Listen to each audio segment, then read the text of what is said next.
चलिए अब हम ये एक बार जान चुके हैं कि sine square theta plus cos square theta 1 होता है, तो चलिए हम आगे इसमें थोड़ी सी और बात करते हैं। इसी में थोड़ी और आगे बात करते हैं, जैसे कि हम मान लेते हैं कि हमारे पास एक और फिर से राइट एंगल ट्रायंगल है। एक राइट एंगल ट्रायंगल मान लेते हैं ये है हमारा, जहाँ पे ये हमारा 90 डिग्री का है। ये है साइड हमारी, मान लीजिए ये है हमारी A यूनिट्स लंबी, ये है B यूनिट्स लंबी और ये है C यूनिट्स लंबी। यहाँ पे है हमारा एंगल थीटा बैठा हुआ, तो अभी तो हमने ये देखा था कि sine square theta plus cos square theta 1 होगा। लेकिन अब हम बाकी ट्रिग्नोमेट्रिक रेशियोज में कैसे रिलेट कर सकते हैं पाइथागोरस थ्योरम को, क्योंकि पाइथागोरस थ्योरम तो हमको सिंपल सी भाषा में ये बोल देता है कि ए स्क्वायर प्लस बी स्क्वायर वो तो सी स्क्वायर के बराबर है।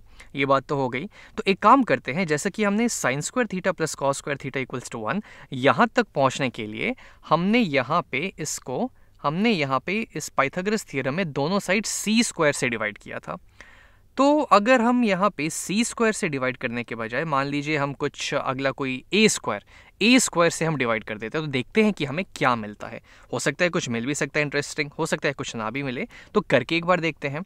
हम ये दोनों साइड हम मान लीजिए यहाँ भी ए स्क्वायर से, यहाँ भी हम ए स्क्वायर से और यहाँ भी हम ए स्क्वायर से डिवाइड कर देते हैं। तो अब हमारे पास क्या हो जाएगा, A square upon A square upon A square plus B square upon A square, ये हो जाएगा हमारा C square upon A square के बराबर, C square upon A square के बराबर हो जाएगा। अब यहाँ भी ए स्क्वायर, यहाँ भी ए स्क्वायर, तो ऊपर नीचे मैं ए स्क्वायर से डिवाइड कर दूंगा तो ये हट जाएंगे। यहाँ सिर्फ मेरा 1 बच जाएगा, तो 1 यहाँ पे जो का तो आ गया, प्लस यहाँ पे है B square upon A square, यानी कि इसको तो मैं ऐसे लिख सकता हूँ बी अपॉन ए का whole square equal to C upon A का whole square, C upon A का होल स्क्वायर। अब बी अपॉन ए और सी अपॉन ए कोई ट्रिग्नोमेट्रिक रेशियो होते हैं क्या, तो चलिए देखते हैं। तो अगर मैं इस थीटा के रिस्पेक्ट में बात करूं तो बी है मेरा यहाँ पे एडजेसेंट साइड, ए है मेरा यहाँ पे ऑपोजिट साइड और ये सी है मेरा हाइपोटेनस। यानी कि बी बाई ए का मतलब हुआ एडजेसेंट अपॉन ऑपोजिट साइड,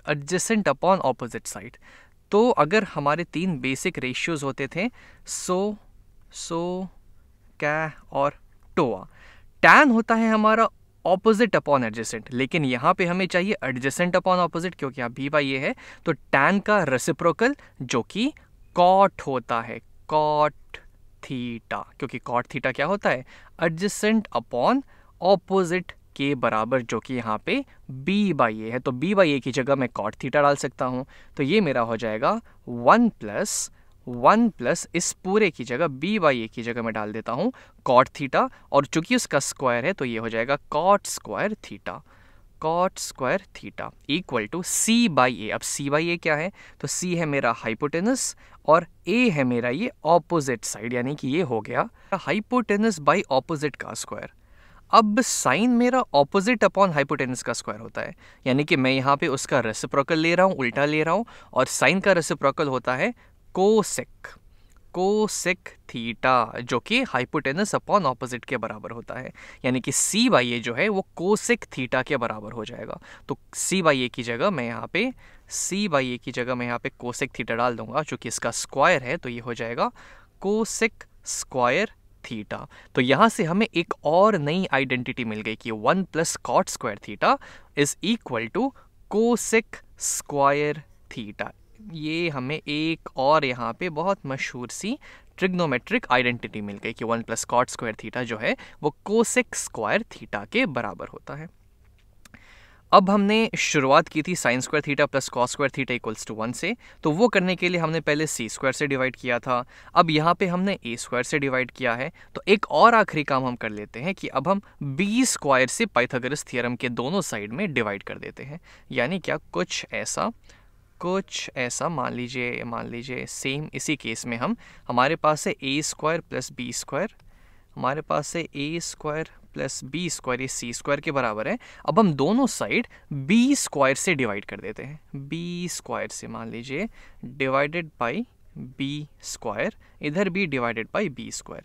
तो हमारे पास यहाँ पे आ जाएगा, यहाँ पे हमें मिल जाएगा A square by B square, A square by B square plus B square by B square upon B square equals to C square upon B square. ये हमें मिल गया। यानी क्या, ये एक्चुअली में क्या है, ये है हमारा ए अपॉन बी का whole square plus B upon B का whole square equals to C upon B का होल स्क्वायर। अब a अपॉन बी क्या होगा, तो देखते हैं इस ट्रायंगल में अगर हम देखें तो a अपॉन बी यानी कि opposite upon adjacent, TOA opposite upon adjacent tan होता है, यानी कि a upon B tan theta के बराबर होगा। और चूंकि इसका स्क्वायर है तो यहाँ से मैं लिख सकता हूँ tan square theta, a by B हो गया tan थीटा, उसका स्क्वायर हमें दे देगा tan square theta plus b by B, तो ये तो ऊपर नीचे कैंसिल हो जाएंगे, ये तो हमारा 1 हो जाएगा, 1 का स्क्वायर 1 ही होता है, तो यहाँ पे आ गया 1 equals to c by B. c है हमारा हाइपोटेनस और b है हमारा एडजेसेंट, यानी कि हाइपोटेनस बाई एडजेसेंट। अब एडजेसेंट अपॉन हाइपोटेनस तो कॉस होता है हमारा, यानी कि यहाँ पे हाइपोटेनस अपॉन एडजेसेंट की बात हो रही है, यानी कि कॉस का रेसिप्रोकल, और कॉस का रेसिप्रोकल होता है सेक थीटा। तो यहाँ पे c बाई बी हो जाएगा हमारा सेक थीटा, और चूंकि इसका स्क्वायर है तो यहाँ पे हम कर देंगे सेक स्क्वायर थीटा। इसको अगर हम थोड़ा बहुत जो जाने माने फॉर्मेट में, जो जाने माने तरीके से हम इसको पढ़ते हैं, तो बस इसको हम लिख देते हैं 1 plus tan square theta equals to sec square theta, जो कि हमारी तीसरी और बहुत मशहूर आइडेंटिटी, ट्रिग्नोमेट्रिक आइडेंटिटी हो गई। 1 plus tan square theta is equal to sec square theta. तो यहाँ पे हमने 3 बहुत फेमस आइडेंटिटीज देखी जो कि पूरे ट्रिग्नोमेट्रिक की बिल्डिंग ब्लॉक्स होती हैं, कि sine square theta plus cos square theta हम इक्वल टू 1, ये हो गया, 1 plus cot square theta equals to cosec square theta, और finally 1 plus tan square theta is equal to sec square theta.